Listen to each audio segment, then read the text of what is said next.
Mike Fisher reporting from Frisco, home of the Dallas Cowboys. Patrick Mahomes, in that last Super Bowl, lost more yards via sacks in one game, 4 quarters, than Troy Aikman did in his 3 Super Bowls combined.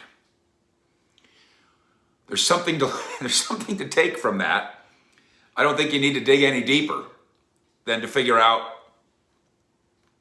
in terms of X's and O's, the key to that Super Bowl win for Tampa Bay, the key to that Super Bowl loss for Kansas City. We've got our trends in the NFL. We've talked about how it's a copycat league. But quarterback play, and then everything else is a spoke off that wheel. And if you don't keep your quarterback upright, the spokes are broken, and the hub's broken, and the wheel goes flat. Our friend Richie Witt argues successfully that just like solid houses have good bones, championship football teams usually have consistent or great offensive lines. 2021 Cowboys need to rebound here, not only from 6-10, but in the offensive line as well. And mostly they'll rebound, hopefully, because they're healthy. There's no reason, zero reason, to think that Zach Martin doesn't come back and is a monster again after missing the 6 games. There's no reason to think that La'el Collins, after missing the whole season, a weight issue in the summer, and then a hip issue, almost certainly tied to that. No reason, and he missed the whole season. No reason to think he doesn't come back. Tyron Smith missed 14 games. There are possibilities, and there is speculation, and there is some wonder. I certainly hope at age 30 that Tyron Smith is happy and healthy and wants to do this again. Cowboys could save $10 million if he decides not to. I can't imagine. In fact, I'll go beyond that. The Cowboys as an organization think Tyron Smith's coming back. Now, as I've said before, it's so that's their decision. Now, he can still make his decision. But based on a combination of what I think is realism and optimism, let's have a healthy and happy Tyron and then roll back in. Buccaneers' Tom Brady in that Super Bowl was sacked on his 4th passing attempt. The rest of the night, a couple of hurries. Tampa Bay won because they protected the quarterback. Kansas City lost because they didn't. Every snap was a frenzied police car chase. 60% of his throws were under duress. 29 of his 49 throws were under duress. Can't win that way. 3 sacks for minus 27 yards, plus the 2 interceptions, 23 incompletions, 3 field goals, no touchdowns, and all of it because that offensive line, with its injury issues, couldn't stay intact, wasn't healthy, and couldn't keep Patrick Mahomes upright and healthy. Take away 3/5 of their offensive line, what do you get? Well, same thing you get in Dallas. Same thing you get in Dallas. I'm going to do more on this later today on the Russell Wilson Cowboys rumor. But I'll throw this out at you here and let you think about it. We'll talk about it in the comments. Thank you, by the way, for following us here, for telling your friends about what we do. Russell Wilson wants help or wants out or whatever in Seattle because he got beat up so much last year. 48 sacks. So, get me out of here. Get me to Dallas, which gave up 44 sacks. Dallas's offensive line last year, again, missing the guys, performed in terms of pass protection at the same level that Russ's did. Russ, by the way, won a bunch of games. Russ and the Seahawks won twice as many games as Dallas did. More on that later, as we know. We're not going to see the golden age of Dallas offensive lines, I don't think, again. Barring Dallas using the 10th overall pick on Sewell or on Slater,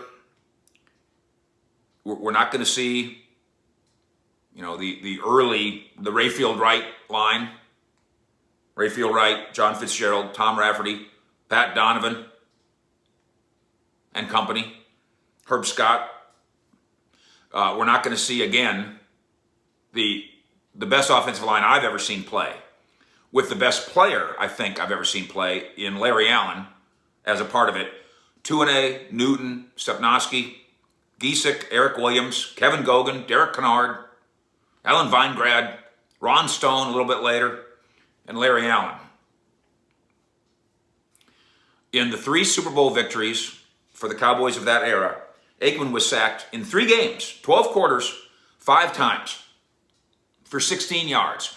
They lost 16 yards in 3 years. Last year, as you know, first you lose Travis Frederick, then you lose Tyron, then you lose Lyle, not in this order actually. It was Lyle, then Tyron, then Zach Martin. And Terrence Steele was Peter principled early on. Maybe he learned from it. Maybe he'll be productive as a result of it. The decision to move Zach Martin to tackle was made too late. Maybe Mike McCarthy and his coaching staff will learn something from that. Joe Looney made 12 starts. Probably need to transfer that. And he played multiple positions. That's a nice backup guy, Joe Looney. Maybe Connor McGovern can play. Connor Williams, of course, played every game. I mentioned, I used the phrase Iron Man for him in a video a couple of weeks ago, and a couple of you guys laughed. Look it up. I mean, he plays every game, plays every snap. I'm not saying he's lived up to being the 50th overall pick in his draft, but he shows up, Connor Williams. 44 sacks allowed. And if you give up 44 sacks, maybe that's why Ezekiel Elliott doesn't look quite right. Maybe that's why Michael Gallup and CeeDee Lamb and Amari Cooper don't get 1,000. You think?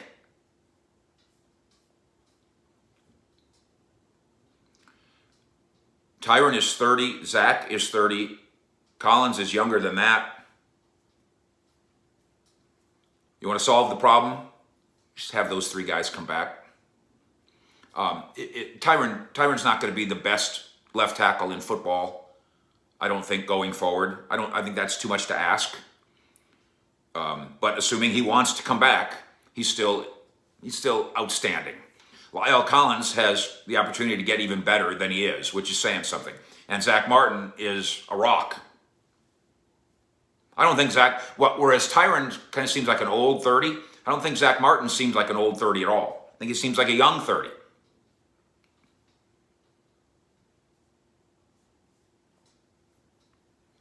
You could use that first round pick on an offensive lineman. You could use another premium pick on an offensive lineman. If it's the best available guy, you know my policy, do it.